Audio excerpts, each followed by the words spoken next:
Hello and welcome to our reading of Steins Gate 0. Joining me, as always, is Shadow. If you are new here, there's a link to the full playlist in the card there. Okabe had a bad day, and it might not end at just a day. Dr. Leskinen has shown his true colors, and what did he do to Maho? I hope she's going to be okay.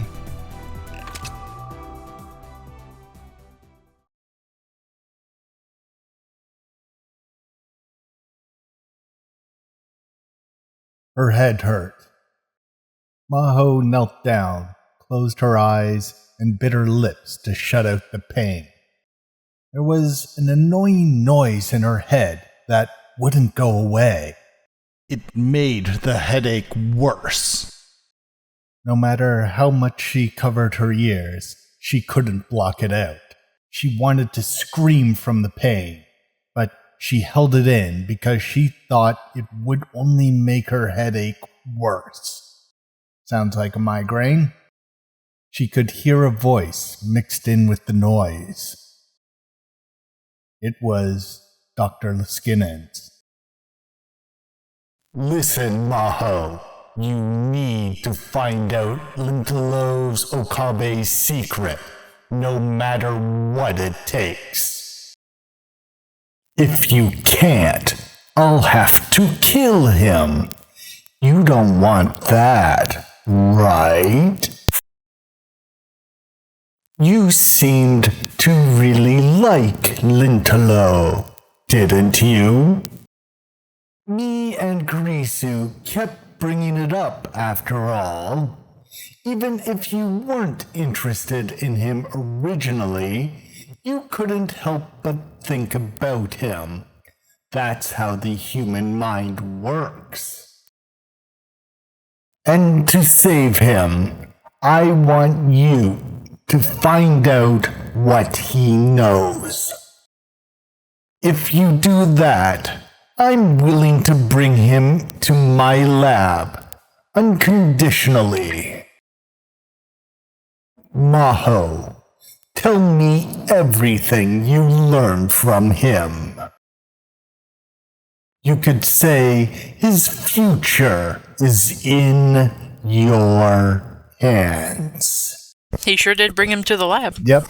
The voice and the noise were extremely unpleasant. She couldn't really understand what his voice was saying. Well, Okabe only died last year. Like, our time. Mm-hmm. He's supposed to survive until 2025. He's gonna have a bad time of it. Yeah. She could hear him speaking, but her brain refused to understand the meaning of the words. But it didn't matter either way.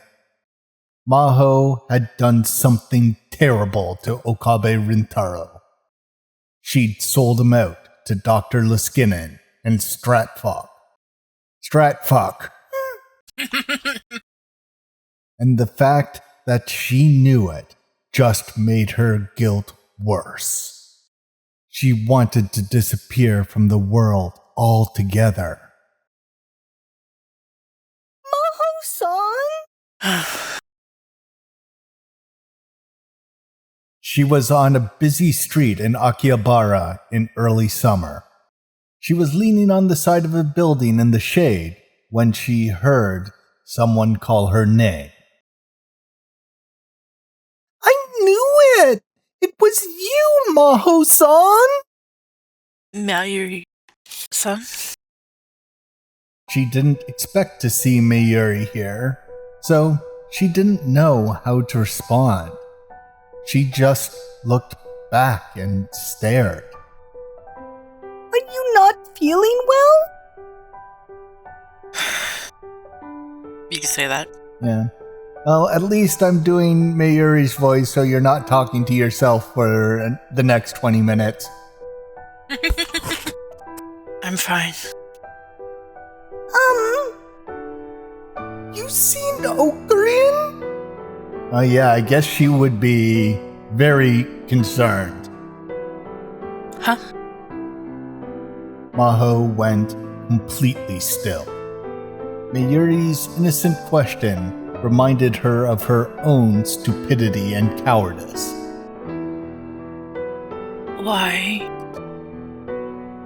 Her voice was shaking. I haven't been able to get a hold of Okabe since yesterday. He hasn't gone home, he hasn't picked up his phone, and he's not answering emails or Rhyme. Dorukun says I'm worrying too much, but something doesn't feel right. So I left school early today, and now I'm searching around here. It was still only July, but it was pretty hot. She'd been wandering around all of Akihabara in this heat. At least she's wearing white. Yeah, it's a sundress at least. Yeah. Shina Mayuri was a kind, pure-hearted girl. That was the impression that Maho had. She would never betray someone, or get jealous, or let someone manipulate her. Last one maybe. She wouldn't notice that she was being manipulated. Yes. Do you want to know? Huh? Mayuri leaned forward. Maho-san, do you know where Okabe is? If you know, please tell me. Please. She bows deeply. I see. And then she realized. And then she wished she had it. Mayuri was in love with Okabe Rintaro. A dull pain ran down her temples. Oh, she loves him. Yeah, You seemed to really like Lintalo, didn't you? she could hear the noise in her head. Just tell Mayuri everything. And then have this innocent girl tell you how horrible you are. Maybe you'll feel better then. The idea raced through Maho's mind. Even as she knew it was wrong, she tried to hold back her headache as she opened her mouth. I was with Okabe-san late last night. Were you? So, where is he now? Maho ignored her question. This is what he told me last night. No, He told me about another world he'd experienced, where you, Shina Mayuri-san, had died again and again. don't tell her. No matter what he did, he couldn't save you. You can't tell her this. To escape that nightmarish loop. To save you. It was like another person was speaking using Maho's mouth. Okabe-san sacrificed Kurisu. He let her die. Let is a strong word. Yeah. Well, he did technically kill her. That's what he told me. If he makes a time machine and tries to save Kurisu again, he'll go back to all that. You're hurting her. But the words didn't stop. Okabe-san is so afraid of that. He's doing everything he can to protect you. This is the world he chose, after sacrificing many things to protect you. I'm sure he didn't tell you any of that, though. That's not true. grin? Mayuri was too shocked to speak. She looked like she was about to cry at any instant.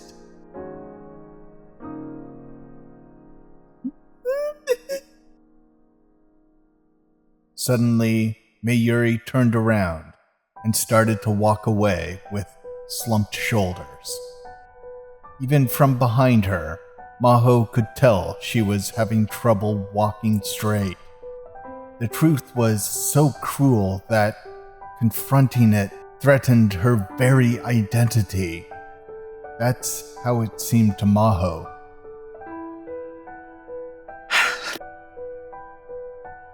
Maho was still in a trance. It felt like there was a fog covering everything she saw. It was all out of focus, like a mirage.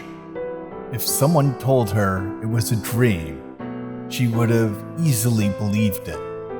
The same was true of her own mind. She knew she should feel worse about what she had told Mayuri, but while she realized she'd hurt her, she felt no emotion. That was probably why she was able to say something so awful. And then the phone in her pocket began to vibrate. She looked and saw it was from Amadeus, from Kurisu. She felt a small, thin needle prick her paralyzed heart.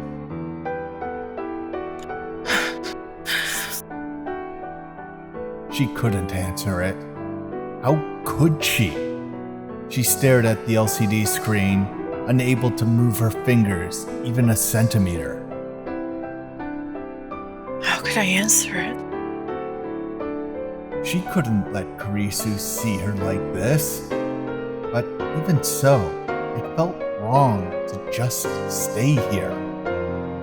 Maho decided to go after Mayuri. But by the time she made it to the overpass, Mayuri was already gone. Since she was right in front of the station, there were many people around, and it would have been impossible to find her. Why did you come up to me? If you hadn't talked to me, you wouldn't have had to suffer. I'm not who I used to be. She looked down over the station from the overpass and whispered to herself. And then she saw someone in a distinctive outfit approaching her. They were wearing a black motorcycle suit and black full-faced helmet despite the heat. Yeah, that's gotta be hot to wear in June. She thought it might have been a cosplayer, but instead of trying to take pictures, the people nearby were avoiding them. Given a closer look, the person appeared to be a woman. Even Maho could tell that she had incredible proportions. Still think it's Shining Finger. The woman walked under the overpass and vanished from Maho's view. And then she came up the stairs. And she came right towards Maho. Maho quickly looked away, like the other pedestrians, and tried to run.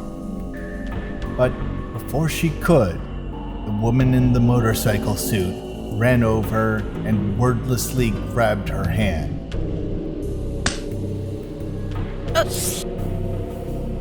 There was a pain in her cheek. Oh, she's Miss Slapabitch. She was caught off guard and staggered to the ground. At first, she didn't know what had happened. She rubbed her aching cheek, and only then did she realize the woman in the motorcycle suit had slapped her. You hurt Mommy, didn't you? She could hear a muffled female voice from within the helmet. I'll kill you. Oh, she just said some nasty things to Mayuri. Yeah. Her voice was very calm, which only terrified Maho more. The professor told me about you, but it doesn't matter. Who are you? Because she was wearing a helmet, Maho couldn't read her facial expression. Since the visor was lowered, she couldn't even see her eyes.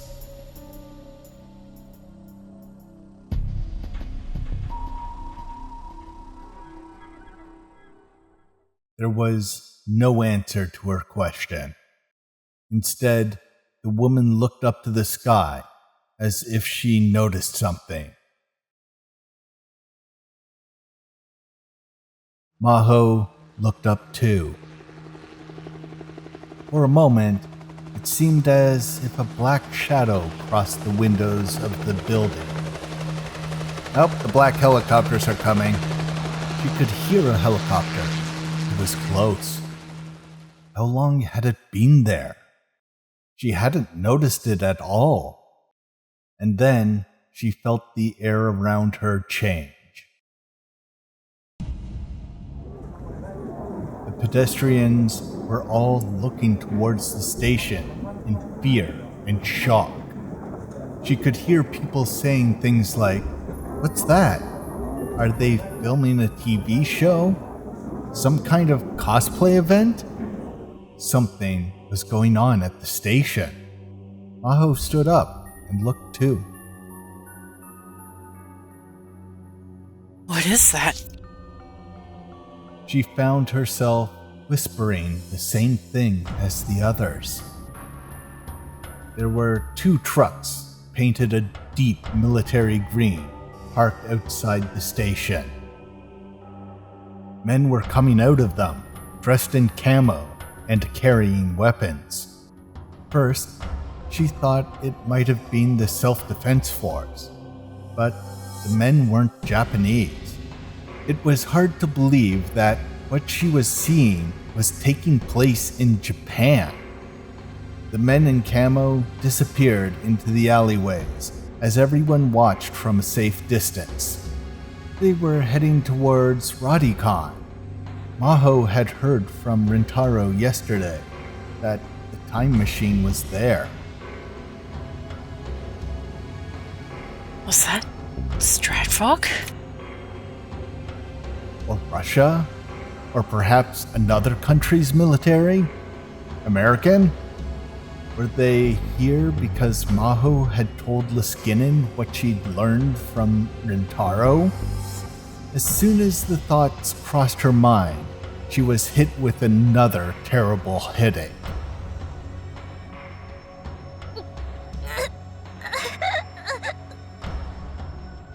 It was all her fault. Everything was her fault. Until a moment ago, everything had seemed so hazy. But now she felt crushed by overwhelming guilt. If Okabe was right, and World War III was going to begin here in Akihabara, it would be because she gave the information he shared with her to Stratfog. She suddenly realized that the girl who had threatened to kill her had run down the stairs and towards the station. Maho never did figure out who she was. And then her phone started to vibrate again. It was from Kurisu. She wanted to get away from the guilt. And so, this time, she picked up the phone. Hey, it's a Wokia phone. Senpai! Kurisu. Are you okay? What do you mean? I bet you look like shit. What happened to you? Nothing. What?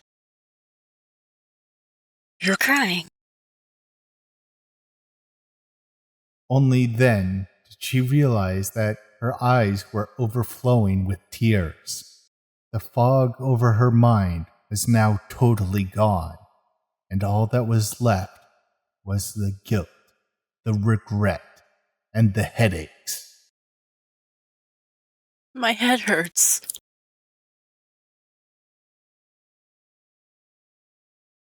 You could say his future is in your hands.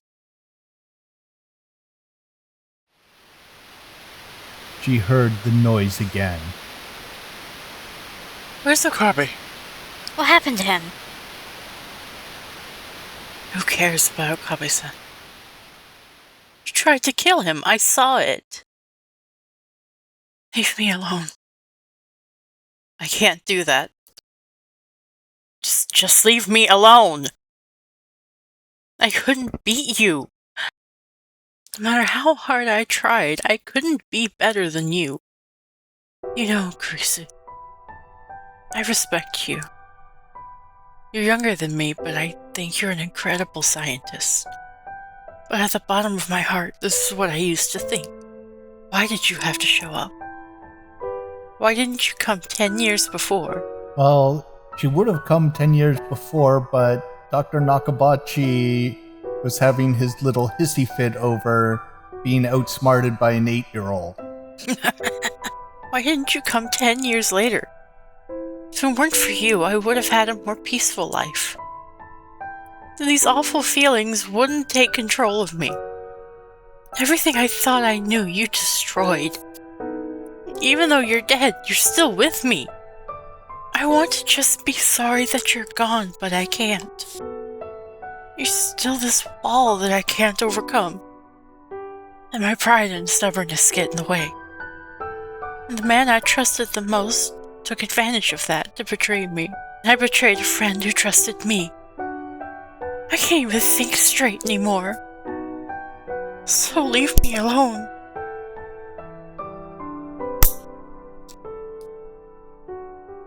Senpai. She was getting far too emotional. Normally, she'd never behave like this, but she couldn't stop herself. Trigger something to make her, burn every bridge she has. And sounds like Suzuha is resisting. Oh boy.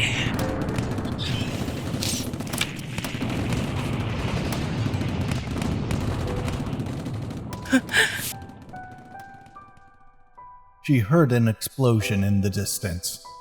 The people around her started to scream, panic, and run. The flames from the explosions were coming from the directions the men in the camo had gone. Did they do it? The helicopter sounds were getting louder. Glimpses of their dark, agile bodies had flashed in and out of Maho's vision for a little while now. And then she started to hear loud gunfire. It was more than 1 or 2 people shooting. There was a battle going on between many people, taking place here in front of Akihabara Station. It was like the beginning of a war. If what Rintaro had said was true, Amane Suzuha might be near the time machine, and she might be caught up in the battle. I figured she was the one who started the battle. She wondered about the woman in the motorcycle suit too. She started to stagger forward. She still didn't know what she was planning, but she needed to take responsibility for what she'd done. The elevators in Radicon were broken. Maho had no choice but to take the stairs to the roof.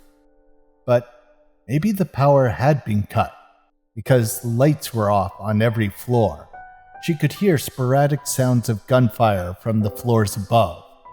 Strangely, nobody came running past her to escape. There were several shops in the building, and of course, there should have been customers there. But despite that, since the elevators weren't working, Had they all evacuated earlier? Or were they all hiding somewhere and waiting for the terror to end? That was what she had thought about as she sweated her way up the stairs.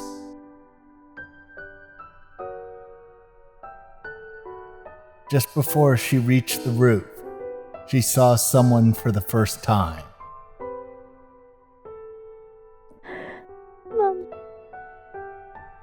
Mommy's...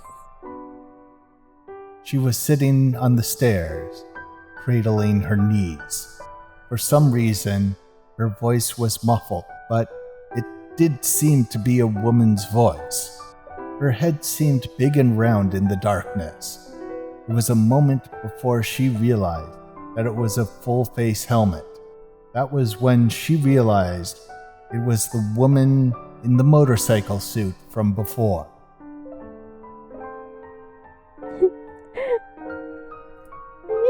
Mommy. Where are you, Mommy? She seemed like a totally different person than the woman she had met before. She's probably having a PTSD flashback. All she did was sob and cry for her mother. Hey. What's going on? Mommy. Where are you? Mommy. Tell me! She shouted louder, and only then did the woman realize she was there. Now, motorcycle helmets are pretty good at cutting out noise, but she didn't even stand up. Mommy's gone. The time machine was destroyed. The time machine was destroyed? Who's your mommy? Is it Amane Suzuha-san? No. It's Mommy Mayuri, of course. Maho's blood ran cold when she heard the name Mayuri. Mayuri-san's here? If that was true, she would have come here after she learned the truth from Maho.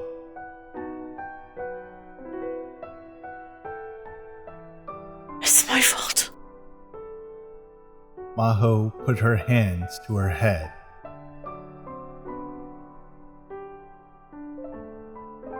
If I had said that, Mayuri-san wouldn't have...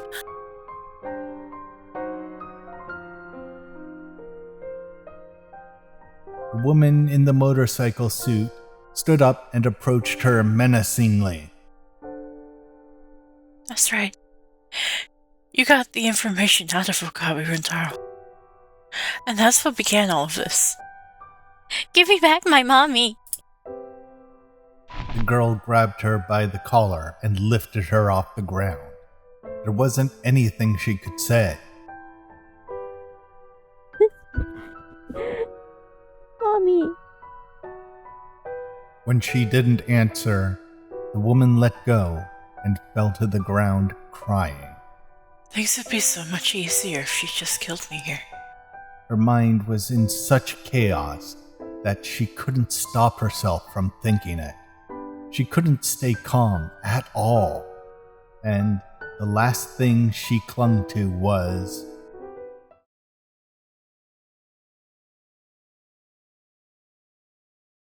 Kurisu. Senpai. the AI made from Kisei Kurisu's memory data. Maybe she was still thinking about their last discussion because she seemed upset. She wasn't saying anything, so Maho gave up the last of her pride. Kurisu, what do I do? Too much has happened. And there's nothing I can do on my own anymore. At least, I want to take responsibility for what I've done.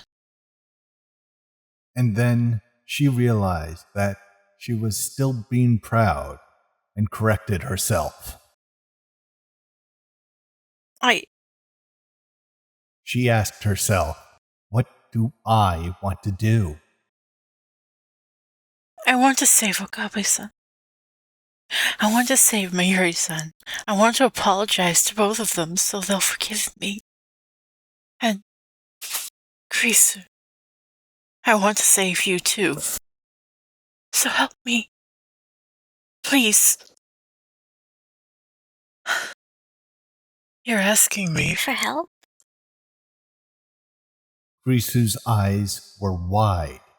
That's right, her pride had kept her from ever asking Kurisu for help before. And it was the same with Kurisu too.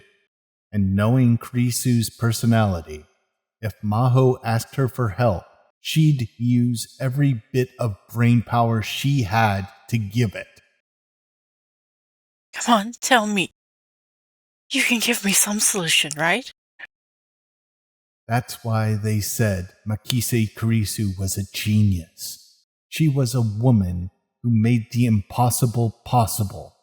Maho waited for Kurisu's answer. The last hope, the last thing left in Pandora's box.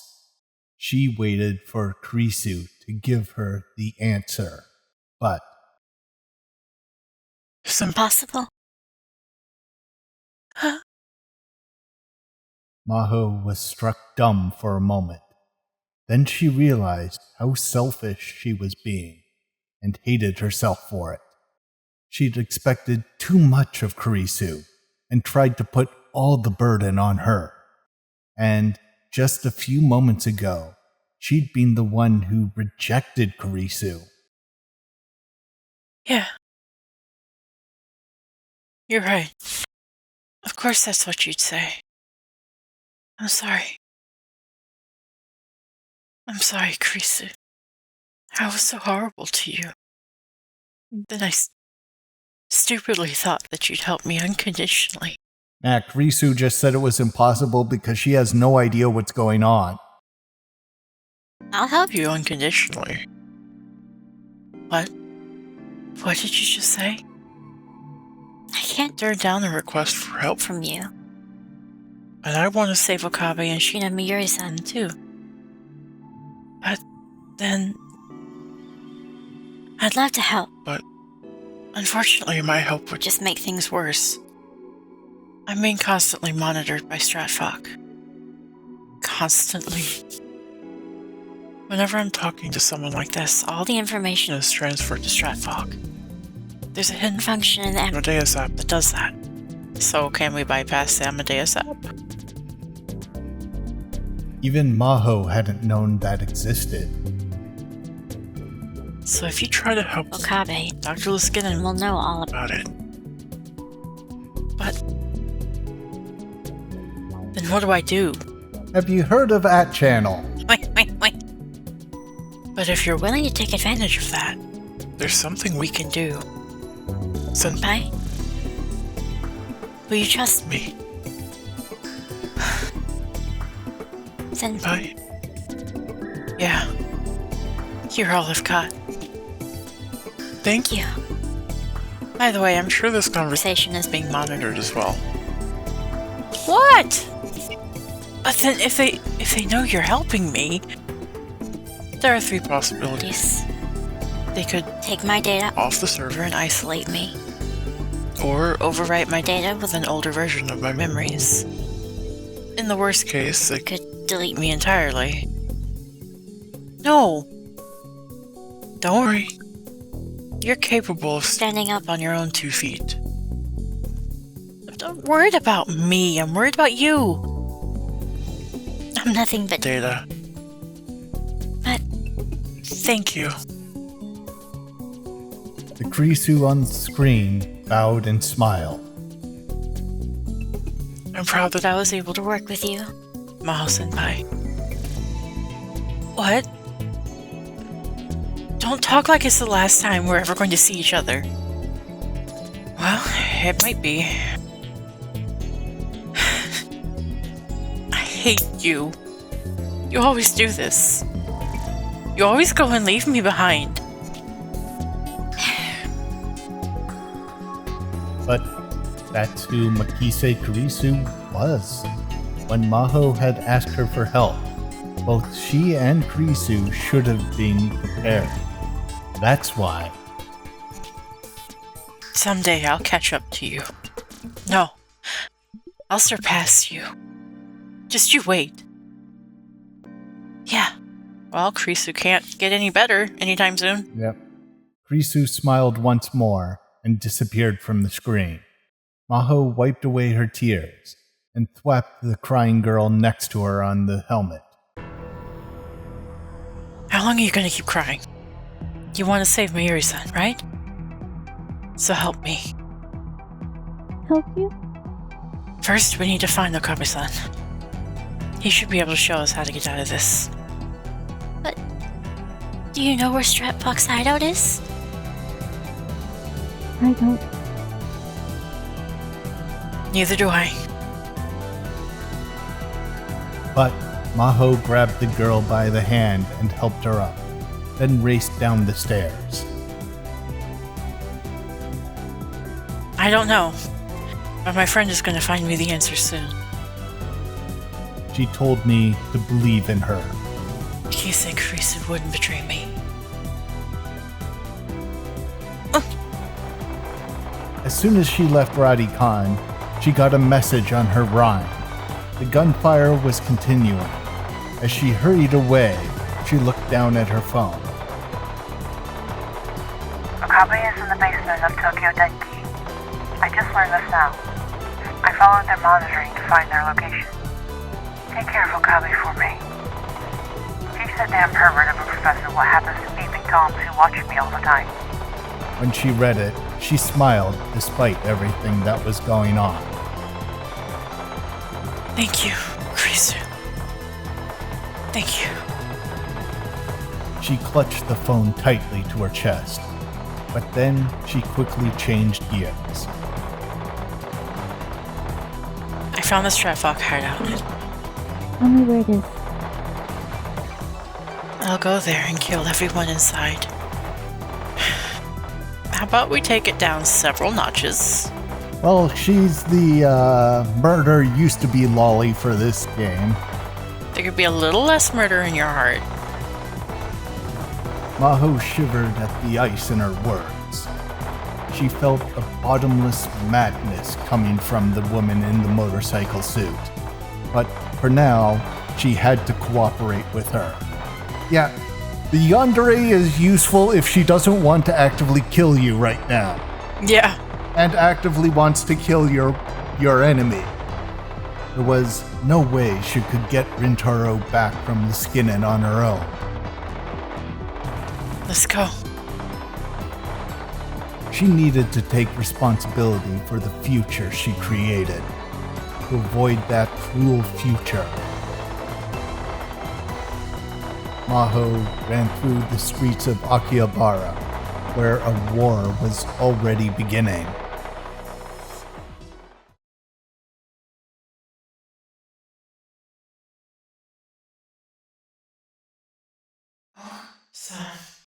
A voice. I could hear a voice. Someone was calling my name. I slowly woke up and turned toward the voice.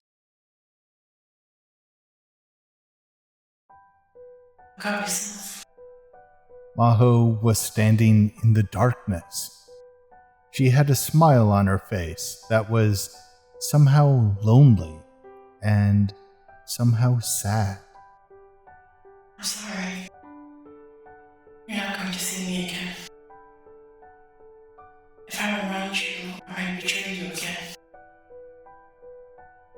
Listen, I know this is selfish, but I want you to do something for me. Please. Find Steins Gate. While you've been captured, something terrible has happened to the world. Mayuri-san and Suzuha-san are both missing. Kakuri-san and I went to the Strat Fox hideout to save you. Kakuri-san died there, but she took several of them with her. About what I expected. Dr. Skinner was the only one to escape. Also about what I expected. Amadeus was deleted too. It's not just too much, isn't it? Now you're our only hope. Please, I know it's horrible to just leave this all to you, but please, reach Steins Gate no matter what. Okay, Kurisu. Farewell.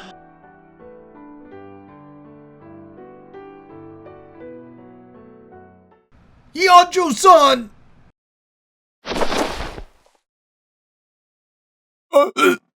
I woke up on top of blankets laid out on the floor of a hospital. Huh? The rooms and even the halls outside were overflowing with wounded people. There weren't enough beds, so there were blankets placed on the floor. Where was I? I thought I was back to the other worldline with the war. But I wasn't. According to the news on TV, there had been a terror attack in Akihabara. A special forces group from another country had gone on a rampage, and it was like something out of a war. The incident had come to an end, and the mystery special forces unit disappeared, but many were dead or wounded after the battle. I didn't really remember how I got here. The last thing I remembered was being locked up and horribly tortured by Liskinen. My whole body ached, in fact.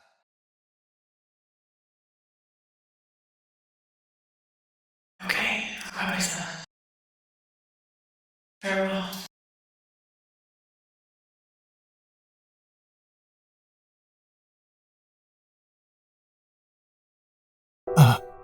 And then I remembered what Maho had said to me in that dream.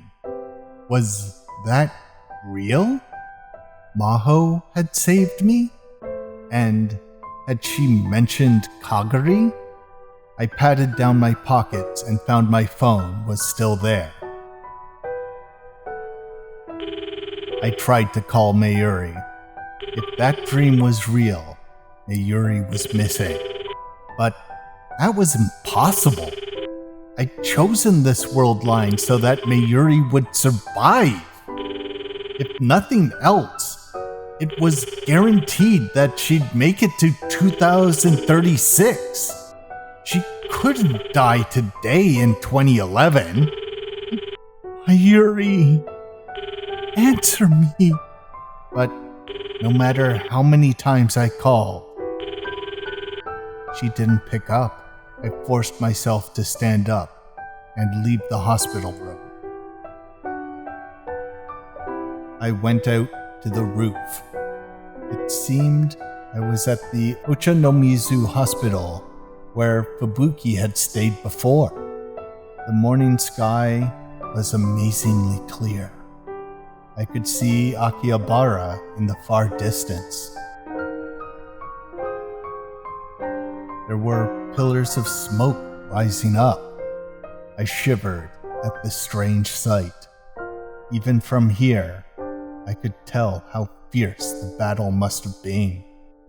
The world's history was proceeding as John Titor had prophesied. I tried calling Mayuri again from the roof, but nobody picked up. My next move was to call Daru out of desperation. Hello? Okabe? Daru! Good. You're alive. You too! I'm glad you're safe. Things were surprisingly quiet by the lab. Where are you right now? On the run. I left Akihabara. I see. I've gotten in touch with both Fariston and Lukashi. Both of them say they've evacuated. Hey, Ocarine. I can't find Mayuri or Suzawa. And the time machine was completely destroyed yesterday. There's nothing left. Not even a piece of scrap. Maybe they made it out. Like, they time traveled somewhere. Maybe. Things are moving so much faster than Suzuha told us they would. So, it wasn't a dream after all. While I was unconscious, Maho had said her goodbye. Hey, Aru, am I not allowed to live a normal life? No, you invented a time machine. That by definition means you're not going to live a normal life. I was ready for this to happen. I'm the one who chose a world where World War III occurred instead of Steins Gate. But I never thought I'd survive and everyone else would die. This isn't fair. Are the laws of God never going to forgive me no matter what? Was it that much of a sin to escape the wheel of fate? If it was, then why not just curse me? I'm going to make a time machine. Daru, I don't have a choice. I can't let it end this way. What are you going to do, Okarin? the smoke was still rising over Akihabara. I stared at it in shock. The tears welled up. I fell to the ground. I didn't have the strength to stand up. I couldn't answer Daru's question.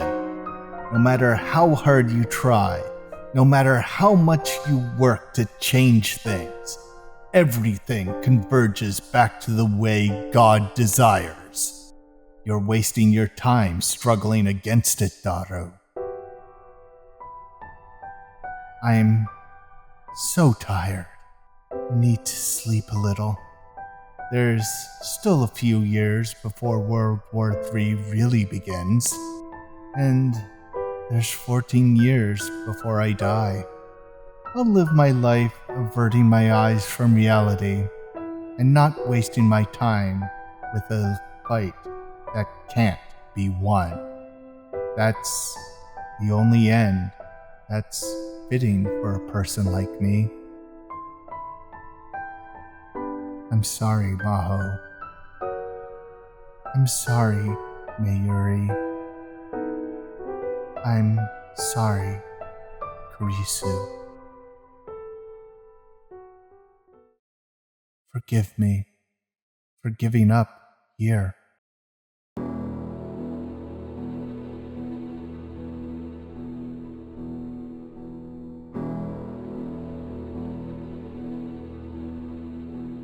What?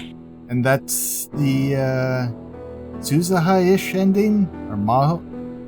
I don't know. Gehenna Stigma is the name of the ending. Holy shit. Yep. I didn't expect an ending already.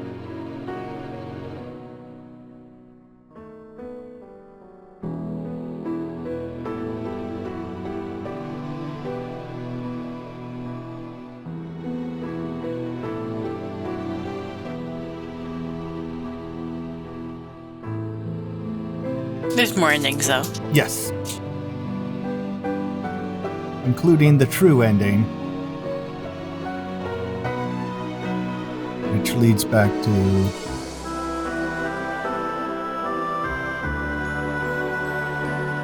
but yeah, this is the depressing ending. Basically, the ending you get if you miss all the choices, basically. Oh, whoops. Well, no, I intentionally went for this one first because it's usually the first one people get.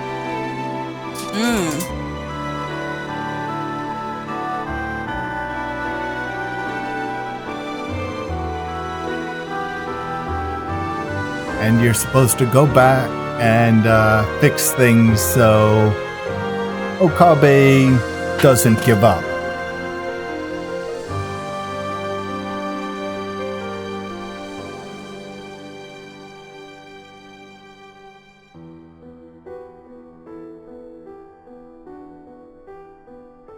So it's a bit of an awkward length. It's going to probably wind up to be about 1.5 episodes after an edit, so it's just going to be one very long episode.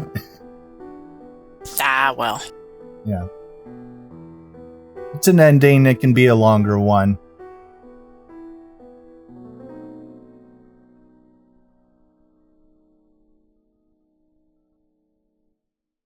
And there's the divergence meter.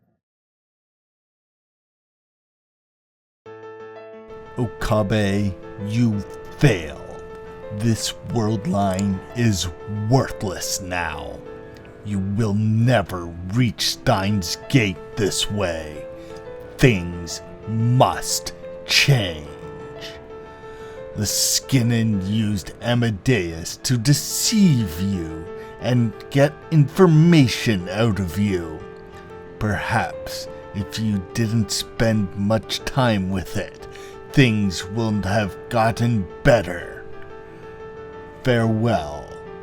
I am abandoning this world line.